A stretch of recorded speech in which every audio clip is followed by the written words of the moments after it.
Today we're going to sew the Sunrise Skort. I'm super excited to be bringing this pattern to you. It comes in sizes 0 to 34 and I will be making a size 8. There are a few items that we're going to want to gather for this project, so let's chat about them now. There are two different views of the Sunrise Skort. View A and View B. View A only has the skirt over the front of the shorts and it looks like shorts on the back side. The closure for that view entails one button. View B, on the other hand, has two skirt panels, one that covers the front of the shorts and then one that covers the back of the shorts. They both meet at the left-hand side and are tied off by long ties. So if you're making View A, be sure to grab a button, and if you're making View B, don't worry about the button. However, with that being said, you will also need an invisible zipper for both views. Invisible zippers are pretty readily available at any sewing supply store, and they normally come in sizes like 7 to 9 inches and then above. You'll be wanting the size that's 7 to 9 inches. If you want to use an invisible zipper that you already have on hand, but the one you have is too long, you can simply shorten it by using a whip stitch. The whip stitch will act like a zipper stop, and then you can just chop off the rest of the zipper that you don't need. For this project, the invisible zipper will go in the center front of the shorts, but it will be fully covered by the front skirt panel, so don't worry about it if your zipper actually isn't the same color as your fabric. When choosing fabric for this project, you're going to want to take into consideration that the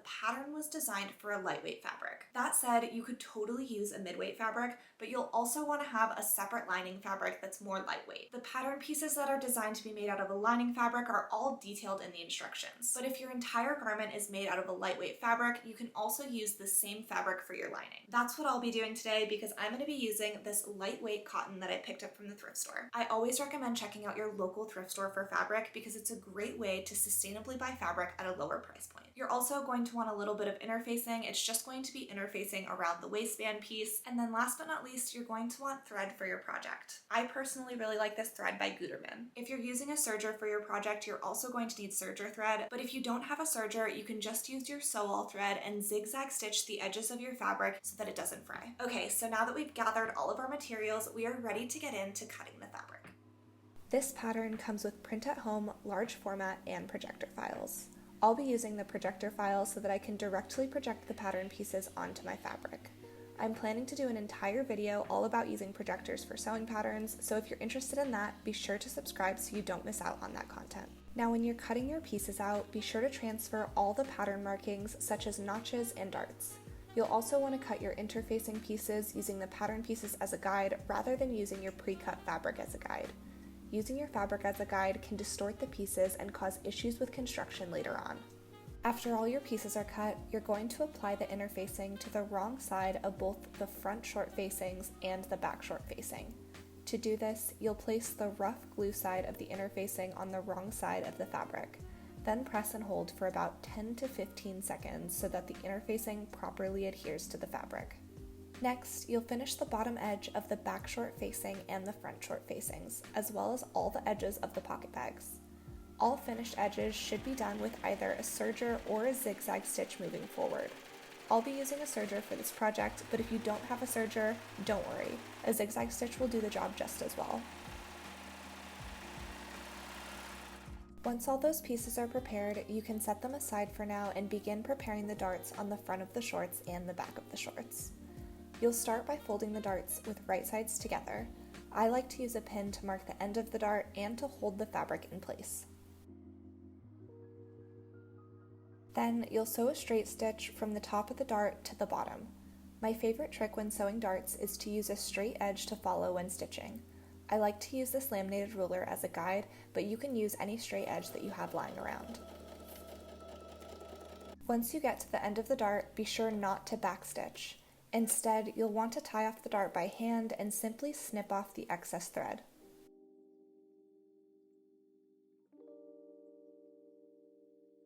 Next, you're going to press the darts inwards towards the center of the shorts. If you have a pressing ham, I highly recommend using it so that the darts have a flattering shape rather than a pointy one.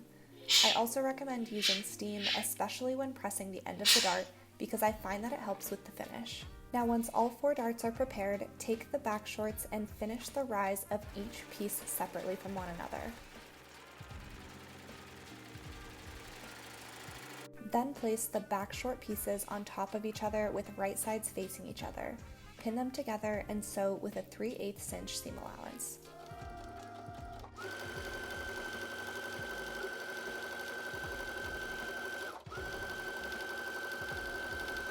Once sewn, you're going to press the seam allowance open. Next, you're going to take the back short facing and pin it to the top edge of the back shorts. I recommend pinning the center back of the shorts to the center of the facing, then pinning the outer edges of the shorts to the outer edges of the facing. Then you'll ease and pin the rest of the fabric together.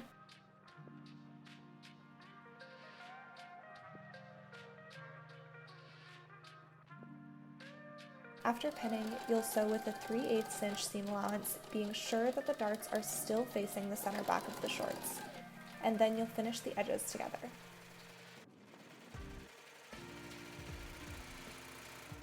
Here's what the back shorts should look like once the facing is fully attached. Next, you're going to take your work over to your ironing station and iron the seam allowance of the back shorts and the back short facing up towards the facing.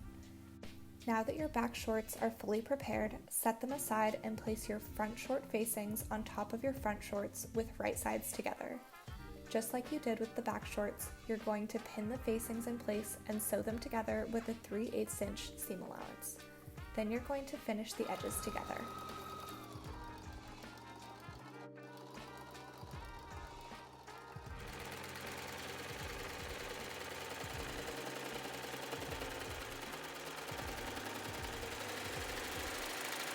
Next, you'll press the seam allowance of the front short and the front short facing towards the facing, and finish the rise of both the front short pieces separately from one another. When doing this, you'll simultaneously be finishing the front short facing as well.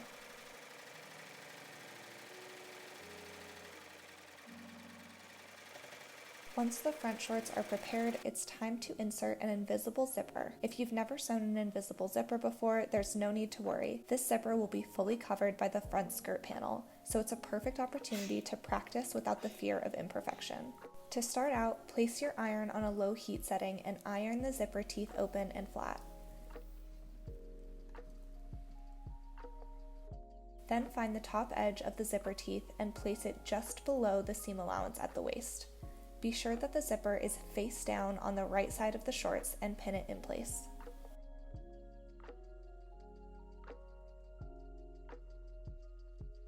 Then, using a zipper foot, sew from the top of the zipper teeth to the bottom of the zipper teeth, as close to the zipper as possible. There should be a visible line that's left over from where the zipper teeth was creased. Ideally, you would be stitching directly on top of that line. You're going to stitch down as far as you can until you nearly run into the zipper pull, then backstitch and take your work off of your machine. Once one side of the zipper is sewn down, you're going to place the front short pieces on top of each other with the right sides facing each other. Then, just like before, you're going to align the top edge of the zipper teeth just below the seam allowance of the waist. Pin the zipper down and sew as close to the zipper teeth as possible using a zipper foot.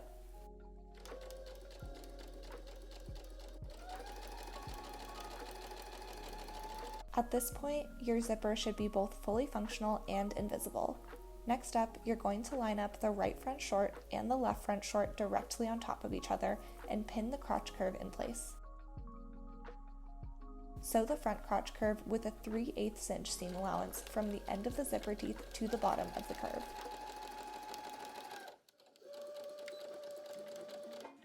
Next, press the seam allowance of the crotch curve open.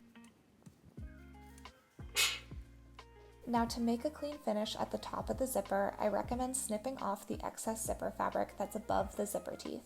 Some patterns recommend folding the fabric to the side, and you're welcome to do that if it's your preferred method, but I've found that this method works best for me, so I wanted to share it with you as well.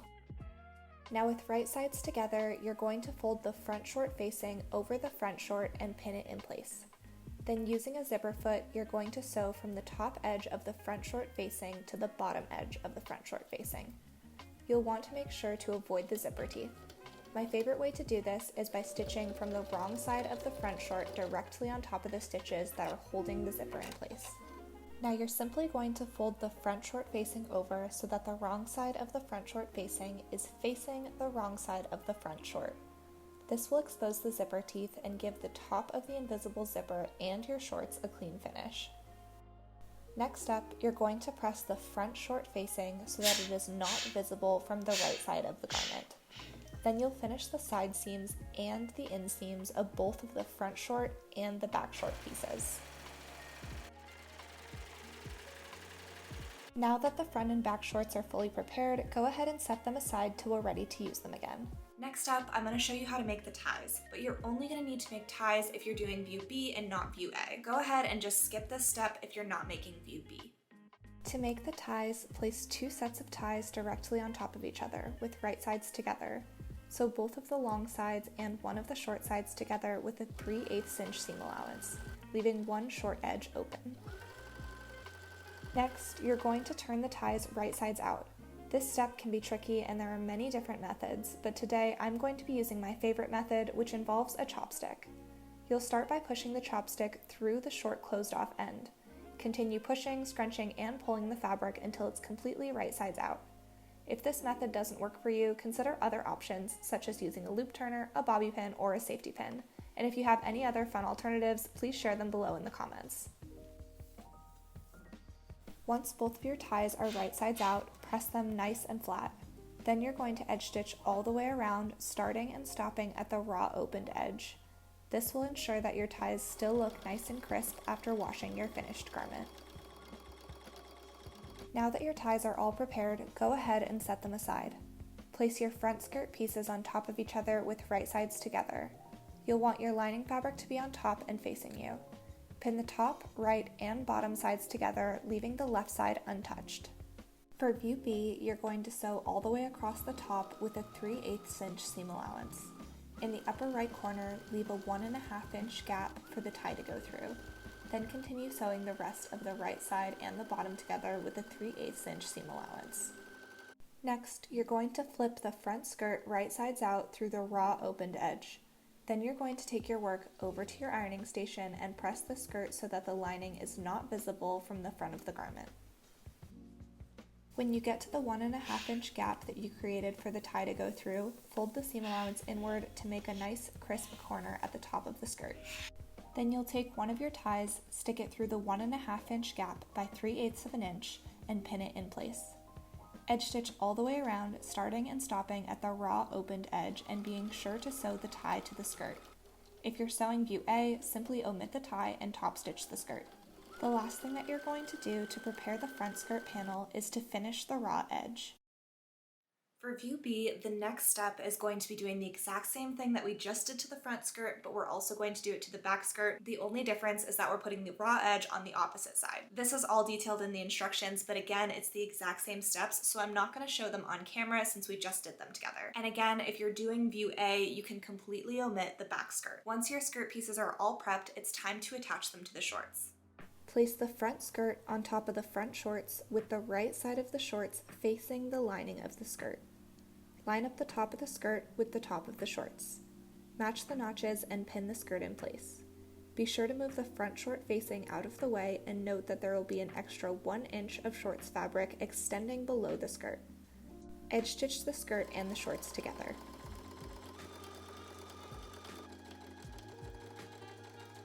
Now that you've attached the front skirt to the front shorts, you're going to do the same thing for the back skirt and the back shorts. I'm not going to show you those steps because again, it's going to be the same thing as the front, just on the back. Now you're going to take one pocket bag and pin it in place 2 inches below the top of the skirt with right sides facing each other.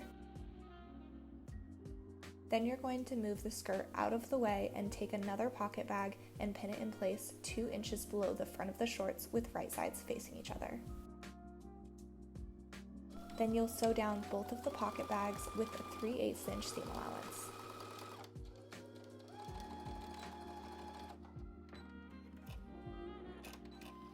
Once sewn, you'll press both pocket bags open and edge stitch them in place. This step will help ensure that the pocket bag stays on the inside of the garment when it's worn.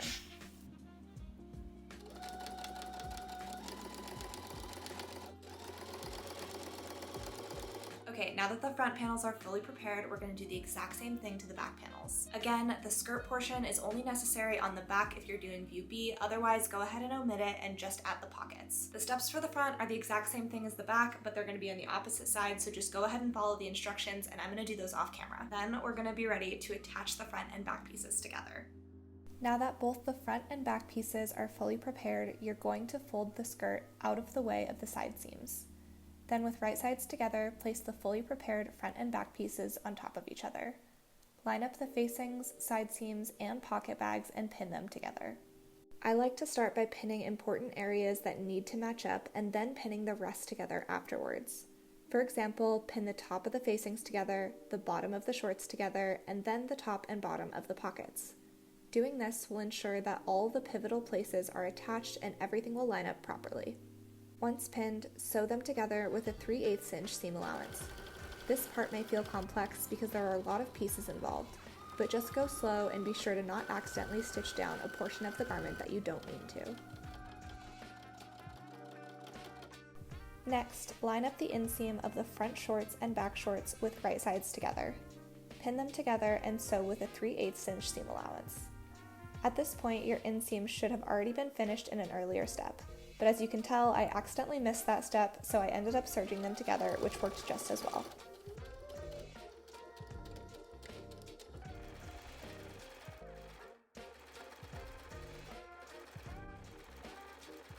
Now that your front and back pieces are fully attached, it's time to hem the shorts. Fold the raw edge under by 1/2 inch and press it in place. Then fold it under another 1/2 inch to fully enclose the raw edge and press it in place. Edge stitch the hem all the way around. On the side with the skirt, be sure to start and stop your stitches next to the skirt without accidentally stitching it down.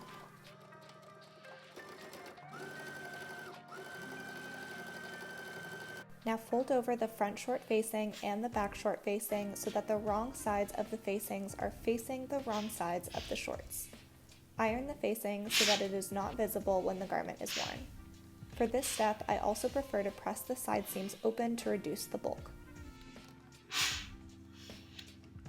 Then edge stitch the facing all the way around the waist of the shorts, being sure not to sew through the skirt panels or through the zipper teeth.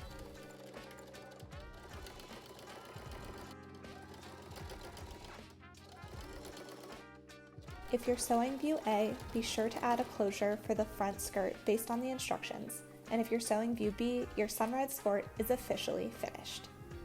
Thank you so much for following along on this tutorial and supporting my pattern making business. I hope you learned something new and can enjoy your skort for many years to come. Here's a compilation of some lovely pattern testers who are willing to share their photos with you. I'm so grateful for each and every one of them because they truly helped me make this pattern the best that it could be.